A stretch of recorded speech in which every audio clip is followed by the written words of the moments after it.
soir ça va être chaud, chaud, chaud, chaud, chaud. Je vous amène le soleil, chaud, chaud, chaud, chaud, chaud. Profitez et dansez, chaud, chaud, chaud, chaud, chaud. Profitez et bougez, bougez, sautez, dansez, criez, bougez, parlez, chantez, dansez, swingez, criez.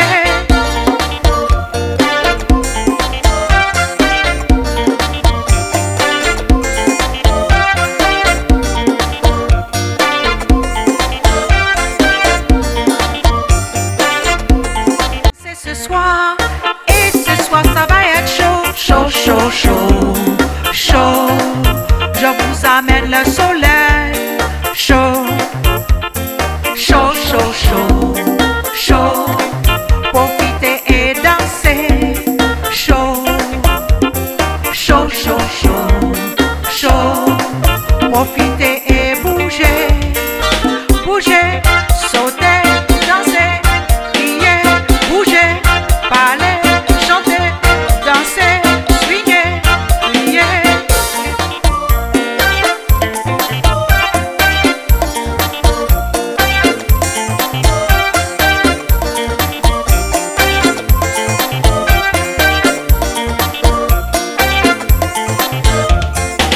Est-ce que ça va?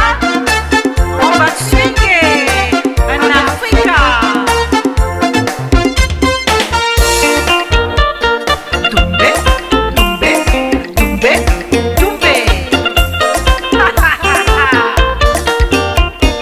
Doumbé, doumbé, doumbé, doumbé. Est-ce que ça va toujours?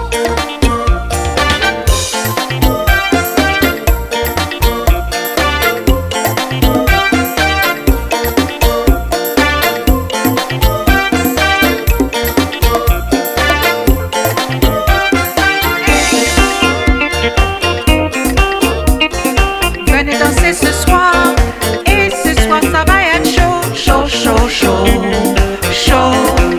Je vous amène le soleil, chaud, chaud, chaud, chaud, chaud. Profitez et dansez, chaud, chaud, chaud, chaud, chaud. Profitez et bougez, bougez, sautez, dansez, criez. Bonjour à tous, bienvenue à cette nouvelle interview de Mike Hitch. Aujourd'hui, on reçoit une nouvelle personnalité, méconnue pour les uns et connue pour les autres, mais en tous les cas, elle va vous faire un récapitulatif de sa carrière et vous n'allez pas vous ennuyer. Comment vas-tu? I'm okay. You okay? And you? Fine, always fine, just fun. Yeah. Yes.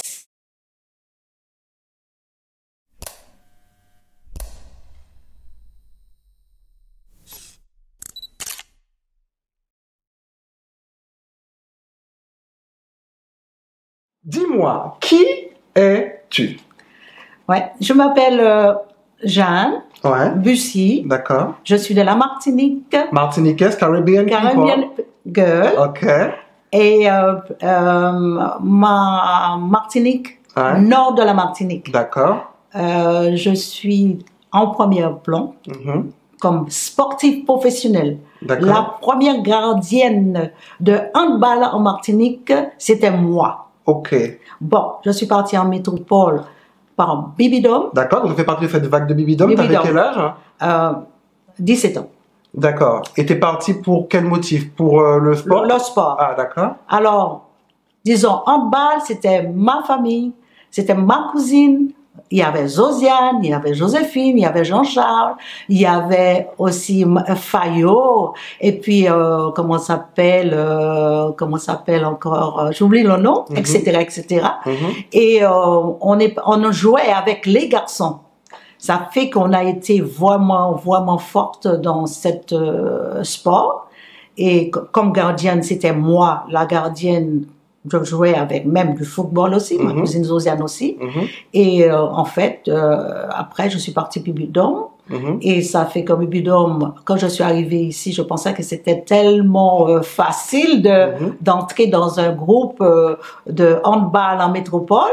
C'était pas facile du tout. Alors, il fallait que je cherche du boulot. D'accord. Et après ça, je me suis débrouillée comme je peux. Okay. Et comme j'adore danser, j'allais en discothèque, il y avait, comment s'appelle ça? On allait au Chalet du Lac, il y avait des thés dansants, ça s'appelait à l'époque.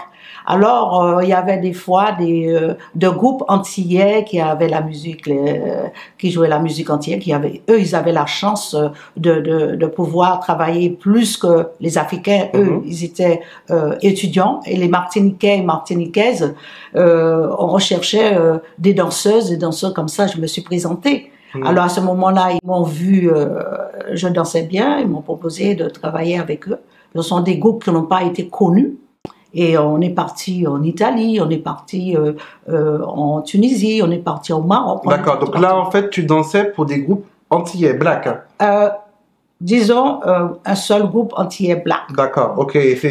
Oui, ta première expérience. Ma première expérience, parce que cette personne chantait en anglais. D'accord. Alors, et toi, tu faisais quoi, en fait, comme style de danse? Je faisais comme la musique de jazz band, avec l'afro et tout ça. Et on était 2 danseuses. D'accord. Et ça fait que après ça, il y avait 6 mois de travail. Ouais. Et 6 mois, tu n'as pas. Ok. Alors ça se fait que je suis restée à chercher. Après, c'est des discothèques Go-Go Girls. Et après. Et tu faisais quoi dans les discothèques? En discothèque, danser. D'accord. Go-Go Girls, sur les musiques américaines. D'accord. Plus après, on me dit est-ce que je suis disponible par intermission du spectacle. D'accord. Quand je suis disponible, j'y vais. Quand je ne suis pas disponible, je ne vais pas. Donc là, tu avais 18-19 ans. Ah oui, je montais sur les 19 ans. Et donc c'est devenu une activité complémentaire ou c'est devenu ton travail? En 78. C'est venu l'année 1978, c'est venu mon travail avec des groupes comme je travaillais. Et après, j'ai rencontré une bonne copine qui dansait aussi de la Guadeloupe. D'accord. Elle m'a dit, je vais te présenter à mon impresario. Ok. Alors du coup, donc là c'était ton premier impresario que tu as eu. Oui. Alors qu'est-ce qui s'est passé après? Eh bien, après, je voulais danser. Elle m'a dit, viens, je te présente mon impresario. J'avais pas de photos, j'avais des costumes parce que je dansais des groupes. Je me suis investie dans des petits costumes, vraiment parce que c'était des Go-Go Girls. Vous allez voir les photos, parce qu'avant, il n'y avait pas d'Internet, il n'y avait pas ça, il n'y avait que ça. Et après, je suis partie à Luxembourg, là où il y avait toutes les artistes qu'on connaît, des transsexuels, des, comment ça s'appelle, transformistes et tout ça. Donc ça a toujours existé, ce monde, en fait. Là, j'ai travaillé avec eux. Aujourd'hui, c'est très mis en avant, mais ça a toujours été... Mais oui, mais ça a toujours été. C'est-à-dire que y a des gens qui tiennent des propos, des polémiques, n'importe comment, et ils n'ont jamais mis les pieds pour voir ce que la personne fait comme spectacle, tout ça. D'ailleurs, donc parlons de ça. Est-ce que justement, par rapport, parce que c'était quand même les années 60, 10-80, oui. Et du coup, tu t'es retrouvée martiniquaise jeune à l'étranger, parce que tu t'as quitté la France. Oui. Et tu t'es retrouvée, donc tu vas énumérer tous les pays que tu as fait et que tu as aussi travaillé, mais est-ce que tu as eu du soutien de ton entourage familial? Non, j'avais ma cousine qui était sportive à l'époque avec moi, elle était avec moi, elle m'a dit, je lui ai dit que moi je pars à l'étranger parce qu'étant donné que j'ai eu un contrat, elle m'a dit, tu vas te faire kidnapper. Alors ça se fait que je dis, je m'en fous, ici je ne trouve pas vraiment ce que je veux faire. Alors, je suis obligée de partir. Elle me dit, est-ce que j'ai confiance avec le groupe que je pars? Je dis, en toute façon, premièrement, c'est un ballet, je vais partir avec. Après ça, il y a aussi qui m'ont pas payé, les directeurs et directrices, ils prenaient l'argent, ils me faisaient des faux contrats. C'est-à-dire le contrat que le patron avait fait, elle faisait de sa façon. Elle nous payait l'hôtel et on doit se démerder pour pouvoir se nourrir. D'accord. Alors, mais en soi, t'as pas eu peur de te retrouver à l'étranger? Tu parlais anglais ou pas? Un tout petit peu.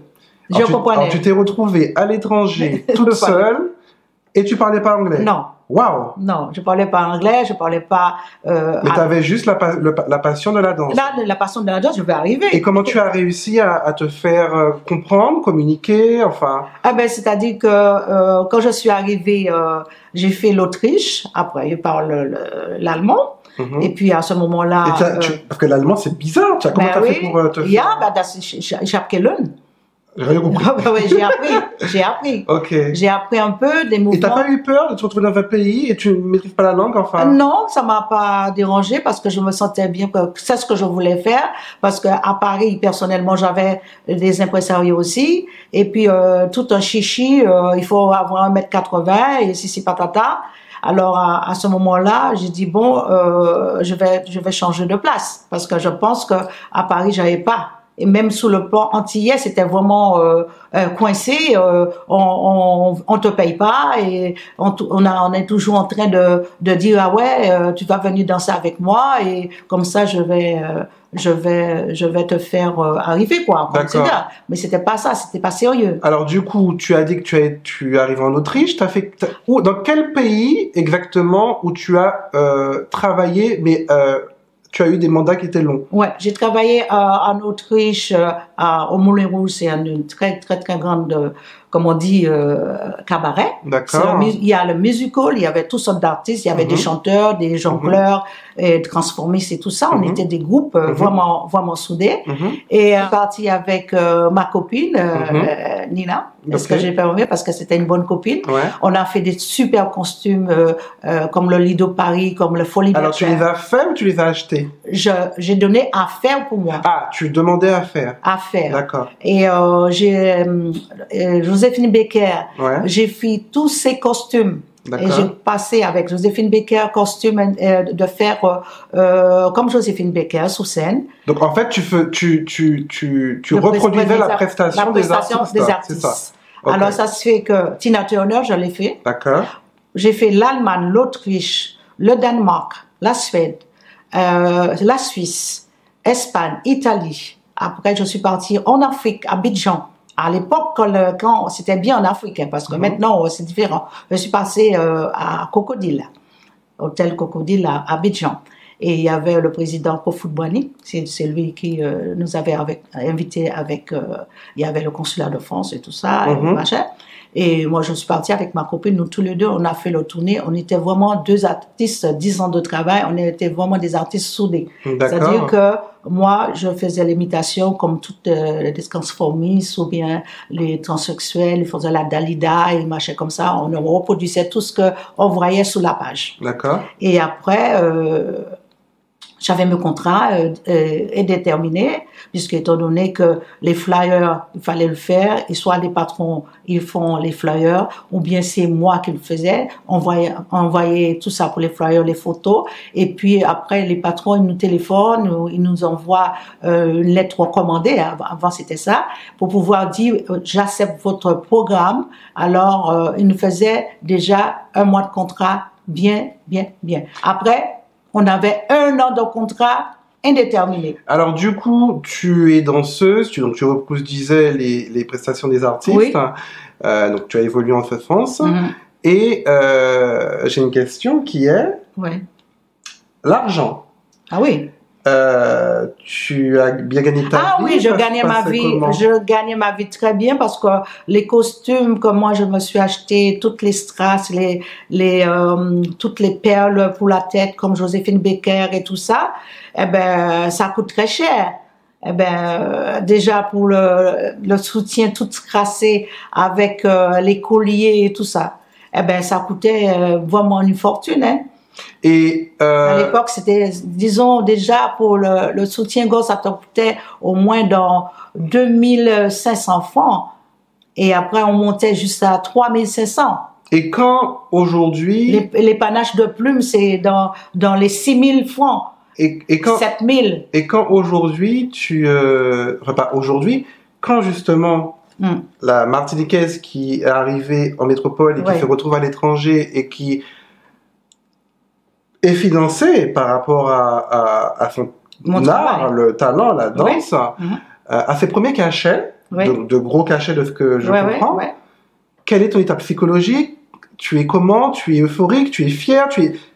Comment tu étais? Ah, mais de toute façon, de gagner cet argent-là, j'ai jamais eu de l'argent, ni de poche, ni de rien du tout. Eh ben, j'ai vu mon travail que j'ai fait, ça me rapporte.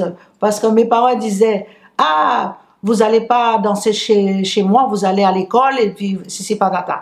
Alors, à ce moment-là, je me suis payé, des bijoux, je me suis acheté des vêtements pour être sous scène plus, parce qu'à Paris, on disait que, oh, les Noirs n'ont pas de chance pour trouver du boulot. C'est-à-dire, bon, stylo, dactylo, quand tu te présentes, eh ben, la place, on te dit que il y a pas de place. Pourtant, tu repasses le lendemain, c'est là, la place. Eh ben, c'était difficile pour avoir un appartement. Parce qu'on ne donnait pas aux Noirs, les gens de couleur, comme on dit, le droit d'avoir une appart ou quoi que ce soit. C'était très difficile.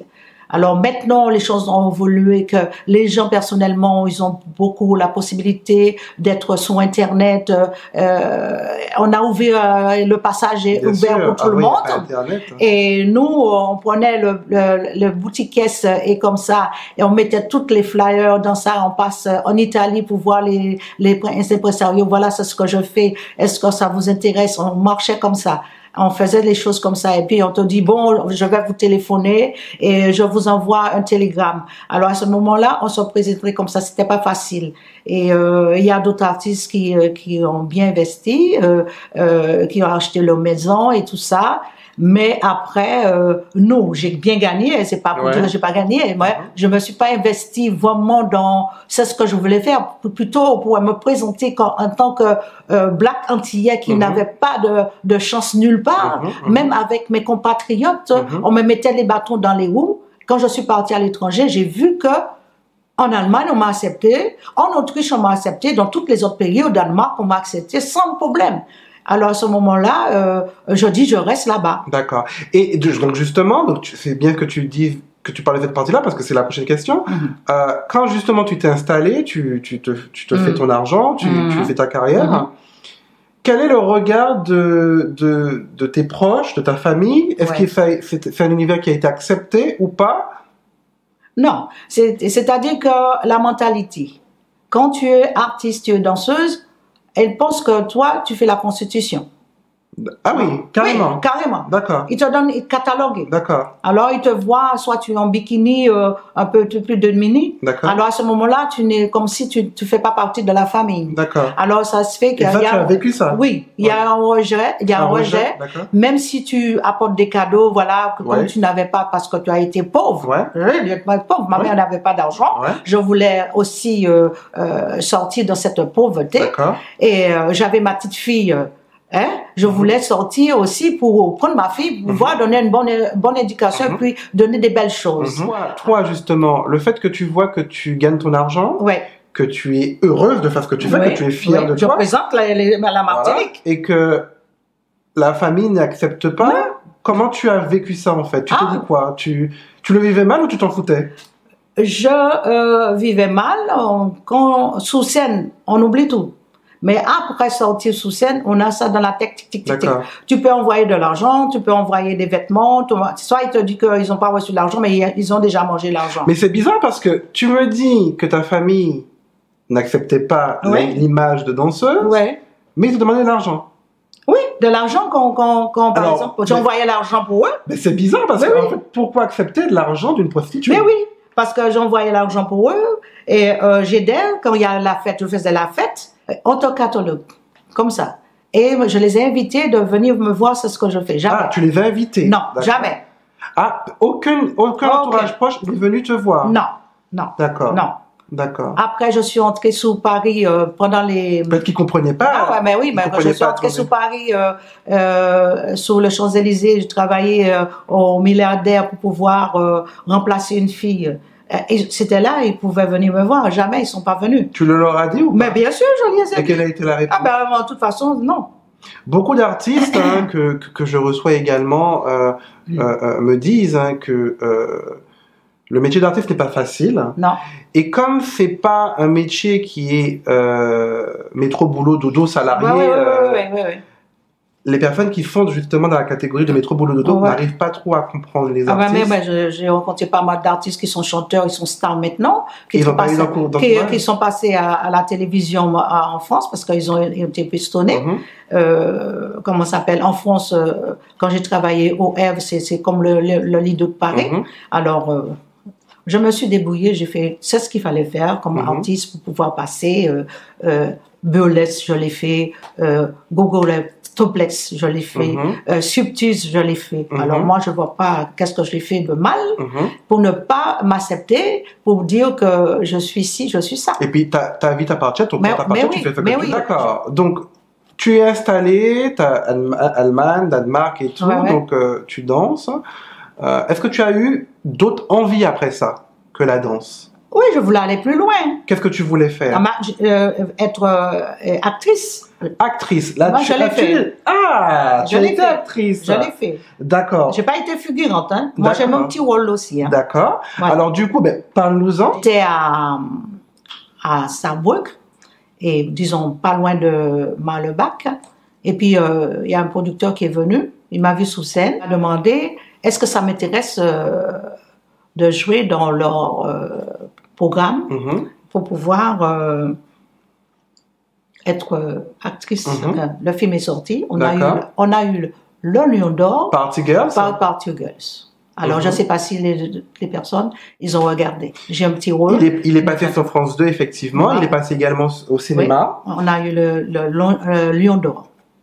D'accord. Donc, du coup, cette expérience-là, tu as dû aussi être fière parce que tu étais danseuse. Je après, m'attendais tu pas. deviens Je m'attendais actrice. pas. Oui. Ok.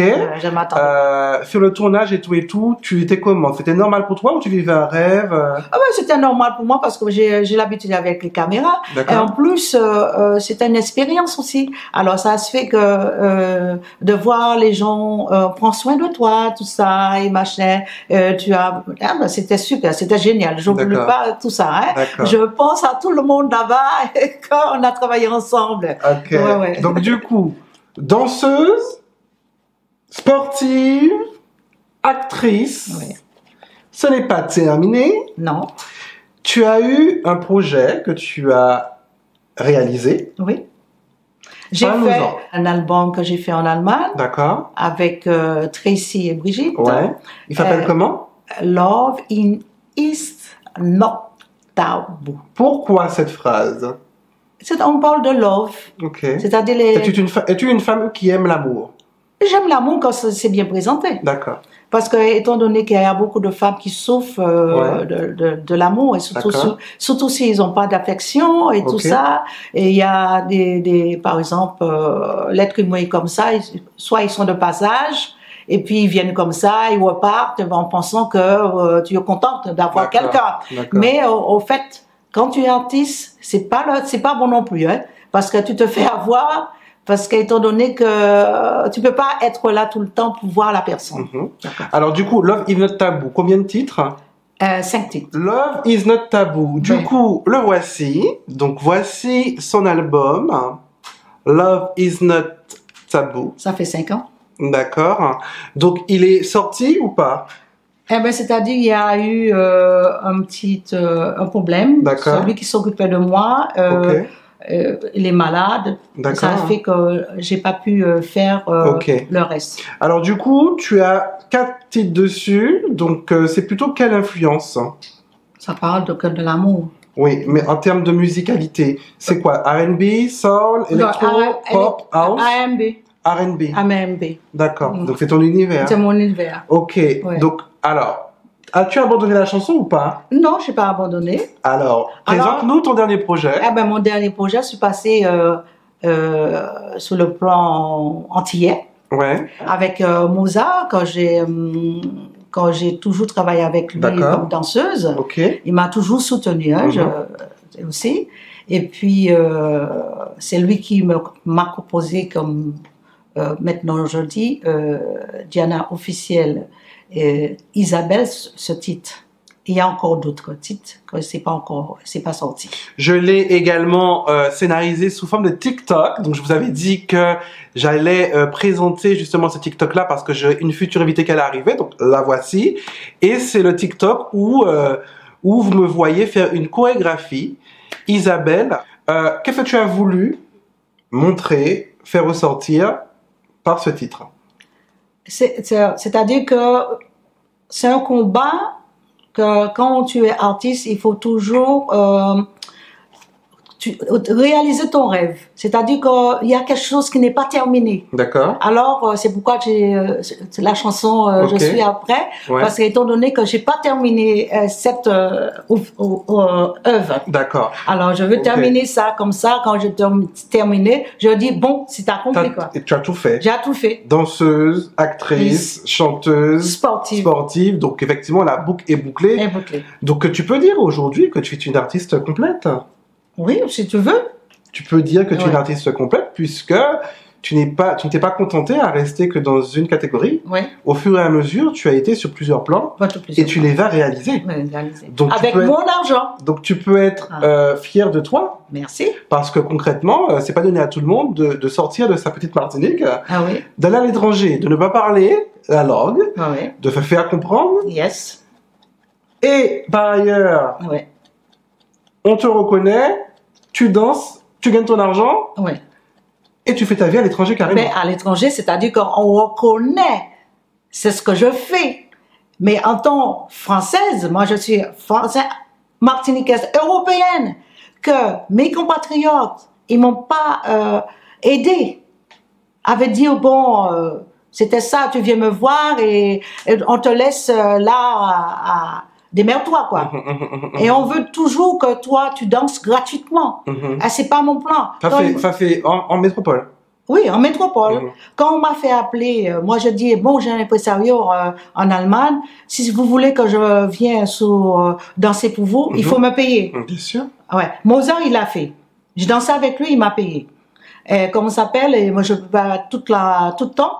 Mais il m'a soutenu. D'accord. Et jusqu'à présent, il est en train de il me soutient. Donc, tu ne peux pas dire en fait que la France t'a aidé. C'est plutôt l'étranger. Non, c'est l'étranger m'a aidé beaucoup. J'ai été intermittent du spectacle. Comme j'étais à l'étranger, je gagnais ma vie comme il faut. Alors à ce moment-là, je venais en France de temps en temps, des vacances et tout ça, et tout ça, et tout ça. Alors ça te fait dépenser beaucoup d'argent. Quand en France on te dit ah oui, si vous me faites des photos ou machin comme ça et je vais voir qu'est-ce que je peux faire pour vous.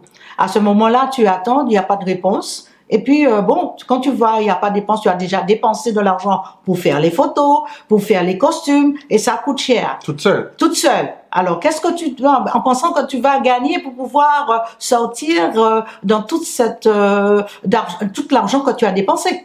À ce moment-là, tu restes là, il n'y a rien. Alors, il faut te démerder.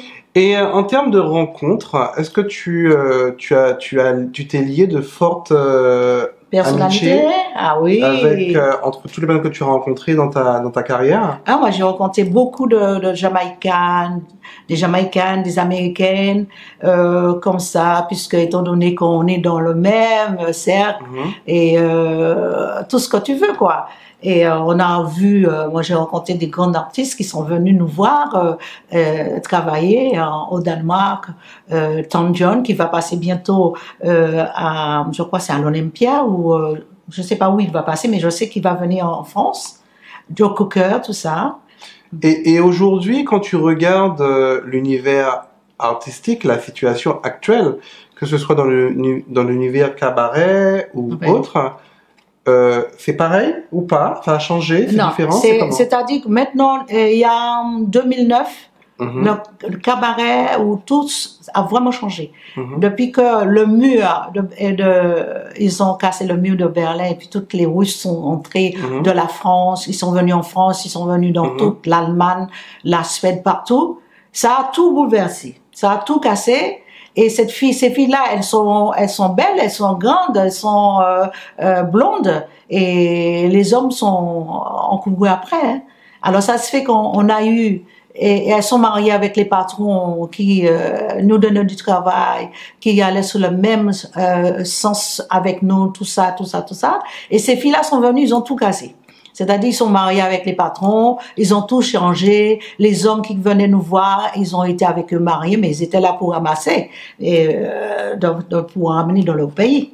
Alors, ça se fait que ça a cassé plus. D'accord. 2008, il y avait la crise, ça a commencé à baisser et tout ça. Il y a des patrons qui sont décédés et puis ça se fait que bon, en entrant en France, j'ai essayé de travailler en France, mais ça n'a pas marché vraiment parce qu'il n'y avait pas beaucoup de cabarets, il n'y avait pas beaucoup d'endroits pour travailler.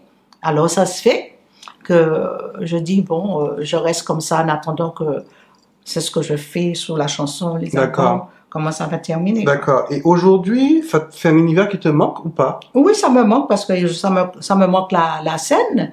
Et puis, bon, avec maintenant, c'est tout réseaux sociaux, Instagram et tout. Alors, donc, c'est une autre univers. C'est une autre univers. C'est très virtuel maintenant. C'est virtuel. Alors, ça fait que moi, je connais pas cet univers-là. Bien sûr, alors, je suis un peu... Toi, tu connais le réel. Le réel, voilà. Tu prends ta valise, tu vas tac, tu voilà. tac. Je présente ce que je fais. C'est pas comment on dit, faire n'importe quoi. Parce que, en toute façon, une artiste, qui se donne sous scène et qui travaille vraiment, c'est pas du virtuel, c'est vrai. Et puis transformiste ou bien transsexuel, tout ça, ça a toujours été. Et même jusqu'à présent, il y en a, mais peut-être qu'ils sont maintenant, ils ont laissé le métier, ils font autre chose. Mais ce sont des gens que j'apprécie beaucoup, on m'a beaucoup aidé. Et beaucoup, voilà. Et j'ai une question. Quand Jana arrivait sur scène pour faire une prestation, je veux que tu puisses la décrire en un mot. Quand j'en ai entendu sous scène, eh ben, c'est comme si un mot. Ouais.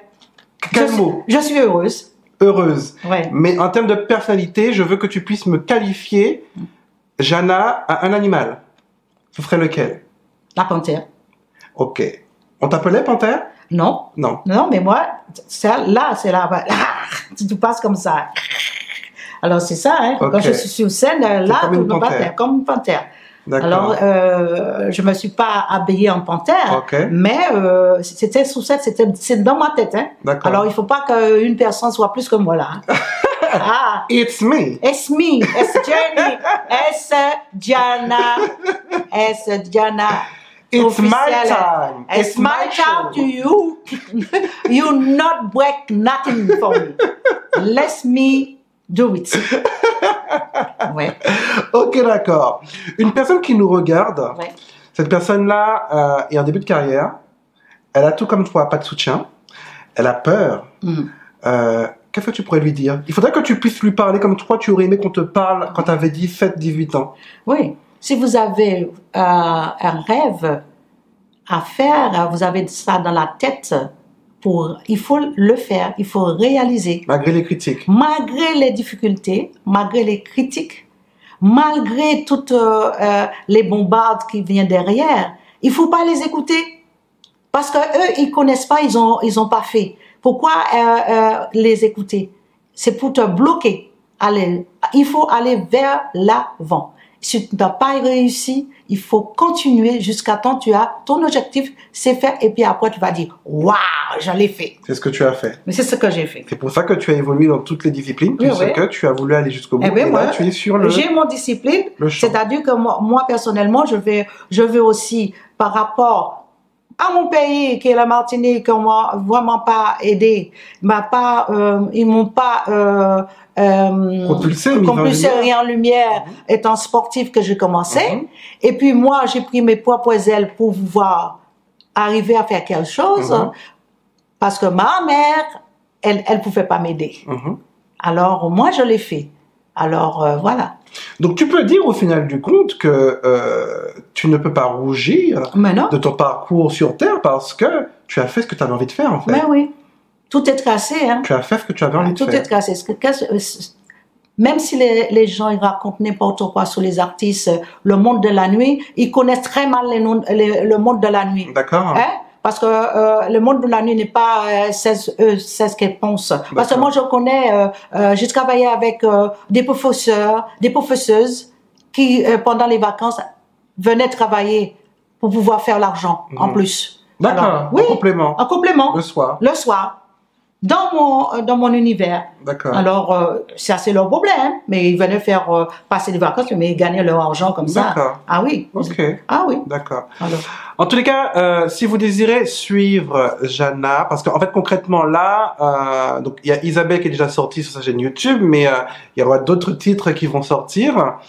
Jana officielle sur Facebook ainsi que sa page YouTube Jana. Il y a un titre pour le moment qui est Isabelle. Et je vais clôturer l'interview en te demandant cette question. Quel est, ou quel a été, ou quel est toujours ton leitmotiv dans la vie? Qu'est-ce qui te motive dans la vie? qu'est-ce qui me motive? Quand on est sur cette planète, il ne faut pas rester sans rien faire. D'accord. Il faut toujours aller vers l'avant, créer. C'est la création qui te motive. Ouais, ouais. Tu aimes créer. J'aime créer, j'aime avoir autour de moi la joie D'accord. et être heureuse et que les autres soient heureux et heureuses. C'est ce qu'on présente. Tu as utilisé, oui, parce que l'artistique, un artiste communique de la joie, aux autres, c'est divertir les autres. Donc, voilà. Et en plus, je te demande quel est le tu me donnes créer, qui est création, qui est artiste. Donc, voilà. un artiste crée. Hein, Ouais. donc, parce que ça c'est mon, c'est ce que j'ai pour moi personnellement, que je pense que ça me va très bien d'être artiste et de savoir ce que je peux créer aujourd'hui ou demain. Mais il faut compter sur soi-même. Bien sûr. Parce qu'il n'y a personne qui ne le fera à ta place. Voilà, tout ce qu'ils peuvent te dire, des bombardes, des bulles puantes, et ça, ils savent le faire. Alors moi, personnellement, s'il y a une opportunité pour faire quelque chose un peu plus maintenant sur mon album, parce que j'ai commencé un album que j'ai financé moi-même personnellement, à ce moment-là, je fais comme on dit, je compose aussi, hein. Mais la musique, je ne sais pas jouer au piano, ni à la guitare, mais je compose. C'est ce qui me ressemble. D'accord. Voilà. Tu écris tes paroles. Mes paroles, j'ai écrit. D'accord. Et Mozart, merci que tu m'as fait cette première morceau, Isabelle. Isabelle. Et puis, si tu es disponible comme ça, on continue. Ok. Ah oui. Ok. En tout cas, je te remercie d'avoir répondu présente à mon interview. Je te remercie d'avoir répondu à l'intégralité de mes questions. Oui. Et quant à toi, quant à vous, on se dit à la revoyure pour une nouvelle interview. C'était Maëkish. Tchuss. Bye bye.